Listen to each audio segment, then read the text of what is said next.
Hello, ladies and gentlemen. So, I decided to open up this used to be talking King Kong plush. So I opened it up. I just opened it up from the chest.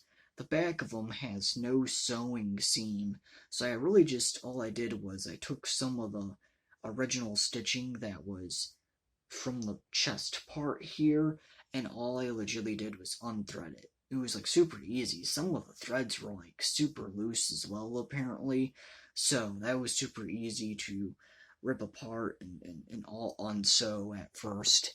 And then here's this talking mechanism that was inside of them. Here it is. This is the sorry.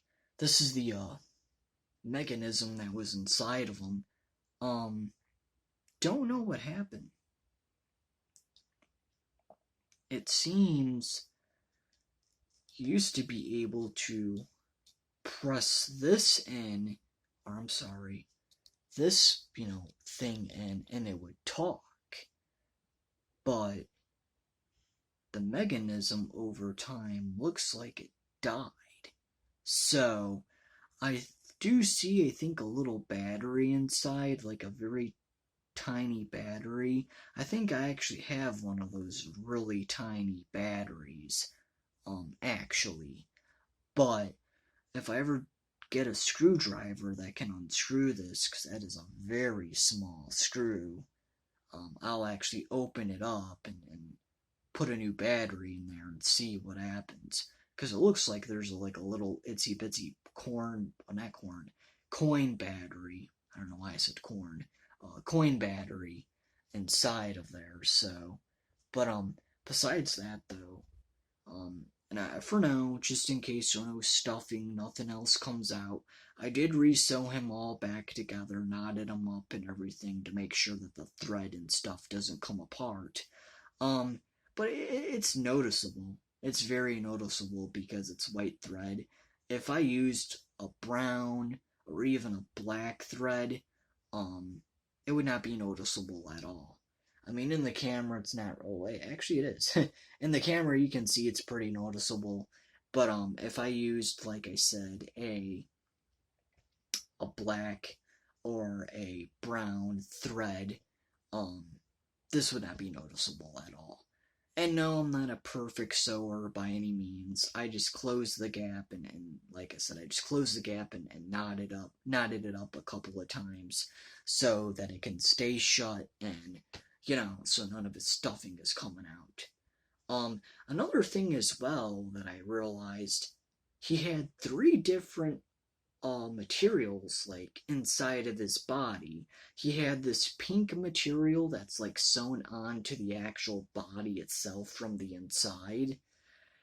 And then he had sewed under that pink material, which this thing was inside of, was like a fishing net, like part of a fishing net, which was really weird. I thought I was just gonna open this up and, thought I was just gonna open it up and then boom, take it right out. But no, there's like this fucking pink, material, then this fishing net material. Then I had to cut this fishing net material to get this thing out. So, really weird. But, yeah, besides that though, so I don't know. Maybe it's to I have no clue why I had all that different material. But if you're wondering what's inside of this King Kong doll, if you have this at all, um, basically what's inside of them, yes, is cotton, of course, but the inside of them, I guarantee you, if you cut one of his seams, like down on his leg or his belly here, you'll definitely see that pink material that's right over, like disguised basically over his, black normal, material. So, and then, the fishing net material under that, which is really weird in my opinion. I don't know why they decided to have three materials, like I said. But either way, yeah, that's really about it. He's back. He's just a plush now for now. He's just a plushie. He no longer can talk. But I've been having this thing for so many years, and at the time I didn't care about taking it apart, but I always wondered what was inside this thing, even as a kid. I always used to play with it, and I always used to wonder, like, what's inside this King Kong plush? But, yeah, so I just opened up the King Kong plush after all of these years, and very strange stuff, let's just say. Anyways, like, comment, subscribe. That's about it.